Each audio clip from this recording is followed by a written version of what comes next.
नमस्कार, आरूज cooking and क्रिएशनमध्ये आपलं स्वागत आहे। आज आपण बनवणार आहोत कारल्याची भाजी।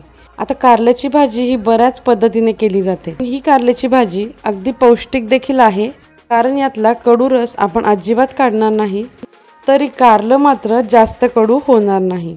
आता इथे मी कारली घेतलेली आहेत। आता ती कारली आपण कट करून घेऊया। ही अशी छोट्या साईजची मी कारली घेतली।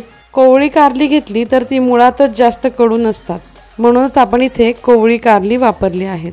आता या कारल्यांचा मागचा पुढचा देठाचा भाग काढून घेतलाय आणि शक्य होतील तितके पातळ पातळ कारली आपण चिरून घेतलेली आहे। आता या मागच्या आणि पुढच्या कोवळ्या भागामध्ये कारल्याच्या बिया नसतात आणि या मधल्या भागामध्ये मात्र कारल्याच्या बिया असतात। आता या बिया अशा बोटाच्या साहाय्याने काढून घेऊया।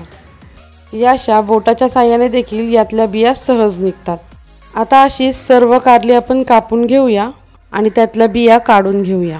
कारल्याचे असे दोन भाग करून मधून पोखरून सुद्धा सुरीच्या साहाय्याने सीड्स काढून घेऊ शकता आणि मग कापून घेतलं तरी चालेल। सर्व कारली तर कट करून झालेली आहेत। आता एका कढईमध्ये आपण 1 चमचा तेल घेणार आहोत। तेल गरम झालं की त्यामध्ये मोहरी घालायची अर्धा चमचा।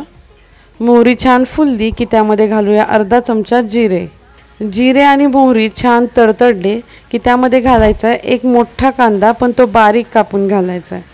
कांदा छान ट्रान्सपरंट होईपर्यंत परतून घ्यायचा आहे आणि मग त्यामध्ये घालायचा आहे बारीक कट करून घेतलेला अर्धा टोमॅटो।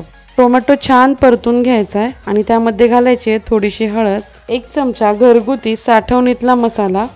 साठवणीतला मसाला नसेल तर मिरची पावडर घातली तरी चालेल।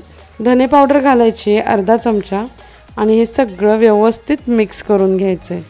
आता त्यामध्ये घालायचे कारल्याचे काप आणि आता ही कारली छान परतून घ्यायची आहेत। आता काही जण या कारल्याला मीठ लावून ठेवतात, हळद लावून ठेवतात आणि मग त्यातलं जे मॉइश्चर सुटतं ते पाणी पिळून काढून घेतात, पण त्यामुळे काय होतं, कारल्यातला पौष्टिकपणा सगळा त्या पाण्यामध्ये निघून जातो। पण आपण तसं न करता ॲज इट इज कारली वापरलेली आहेत। आता इथे चवीनुसार आपण मीठ घातलेलं आहे।